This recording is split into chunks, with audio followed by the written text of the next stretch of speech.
मित्रांनो, बीड जिल्ह्यामध्ये वादळी वारा आणि गारपीट होऊन जवळपास 6 दिवस झालेले आहेत. पालकमंत्री धनंजय मुंडे यांनी प्रशासनाला पंचनामे करण्याचे आदेशही दिलेले आहेत. त्यानंतर महाविकास आघाडीचे उमेदवार बजरंग सोनवणे यांनी धारूर तालुक्यातील गारपीटग्रस्त जे गाव आहे चोरंबा त्या ठिकाणी शेतकऱ्यांच्या भेटी घेतलेल्या आहेत. त्यांना धीर देण्याचा प्रयत्न केलेला आहे. मात्र दुसरीकडे पंकजा मुंडे यांनी अद्यापही गारपीटग्रस्त शेतकऱ्यांना भेटी दिलेल्या नाहीत. त्यांच्या व्यथा जाणून घेतलेल्या नाही.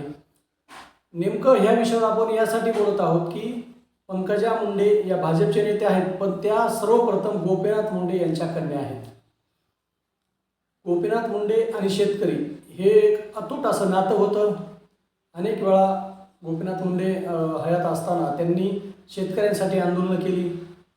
शेतकऱ्यांना अडचणी आल्यानंतर किंवा नैसर्गिक संकट त्यांच्यावर कोसळल्यानंतर वेळ काळ पाहिली नाही.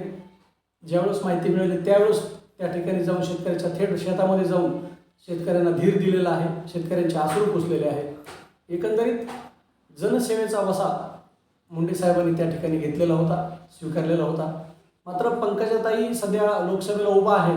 प्रचारासाठी वेळ अपुरा आहे, मान्य. पण एवढं मोठं संकट शेतकऱ्यावर ओढवलं असताना पंकजा मुंडे या महत्त्वाच्या प्रश्नाकडे किंवा महत्त्वाच्या मुद्द्याकडे दुर्लक्ष कसा करू शकतात, हा सुद्धा प्रश्न या ठिकाणी उपस्थित केला जात आहे. विशेष म्हणजे पंकजा मुंडे 2 दिवसापूर्वी धारूरमध्ये तब्बल 3 ते 4 तास होत्या.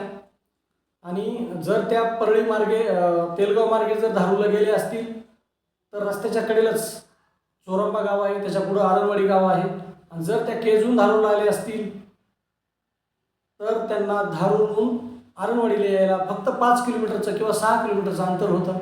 एवढं अंतर कापून ते आले असत्या तर निश्चितच 1 किंवा 1.5 घंट्यामध्ये किंवा 2 घंट्यामध्ये त्यांना शेतकऱ्यांना भेटी देता आल्या असत्या, परिस्थिती जाणून घेता आली असती. मात्र त्यांनी शेतकऱ्यांच्या दुःखापेक्षा प्रचार महत्त्वाचा मानला आणि त्यांनी त्या ठिकाणी कार्यकर्त्यांचे मेळावे घेतलेले आहेत. कारण अशी परिस्थिती आहे मित्रांनो, आता तुम्ही ज्यांच्याकडे मतं मागायला जाणार आहेत हे सगळ्यात जास्त वर्ग बीड जिल्ह्यामध्ये शेतकरी वर्ग आहे. आणि शेतकरी वर्गावर जर असं मोठं संकट ओढावलं गेलं तर अशा वेळी आपण त्यांच्या दुःखामध्ये सहभागी होणं आवश्यक असतं. ही बाब कदाचित पंकजा मुंडे बहुतेक विसरल्या असतील किंवा त्यांना तेवढं महत्त्व वाटत नसावं म्हणून त्या या ठिकाणी ते गेल्या नाहीत असं म्हणायला हरकत नाही. जर त्या गेल्या असत्या गुरुवारी, मित्रांनो कालच्या गुरुवारी आणि शुक्रवारी गारपीट झालेली आहे, वादळी वारा झालेला आहे, मोठं नुकसान पिकांचं झालेलं आहे. जर त्या गुरुवारी वादळी वारा झाल्यानंतर गारपीट झाल्यानंतर शुक्रवारी किंवा शनिवारी जर गेल्या असत्या तर निश्चितच लोकांना स्वर्गीय गोपीनाथराव मुंडे यांची आठवण झाली असती.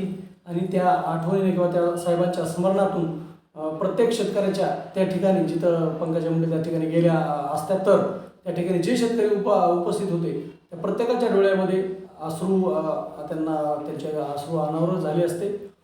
आणि खऱ्या अर्थानं त्याच वेळेस मुंडे साहेबाचा वारसा पंकजाताई शेतकऱ्यांच्या बाबतीत तरी पुढे घेऊन जात आहेत असं त्यावेळेस म्हणता आलं असतं. पण तसं झालं नाही. पंकजा मुंडे यांनी प्रचारामध्येच जास्त रस दाखवला आणि त्या आता सध्या दररोज 2-2 तालुके, 1-1 तालुक्यामध्ये जाऊन प्रचार करत आहेत. पण शेतकऱ्यांची त्यांना या ठिकाणी दयामाया आलेली नाही. आणि दयामाया न आल्यामुळंच त्यांना वेळ मिळत नाही किंवा भेटायलाही त्या जाईनात असं दिसतं एकंदरीत. पण खरा त्यांना विजय मिळवून देणारा वर्ग शेतकरी वर्गच आहे. कारण आत्तापर्यंत जर आपण पाहिलं तर गोपीनाथ मुंडेंच्या 2 निवडणुका आणि प्रीतम मुंडेंच्या 2 निवडणुका, दोन्ही निवडणुकीमध्ये खास करून ग्रामीण भागातील शेतकरी त्यांच्या पाठीशी राहिलेले आहेत. आणि त्यामुळं मोठ्या प्रमाणात विक्रमी मताने या 4 निवडणुका मुंडे घराण्याला जिंकता आल्या.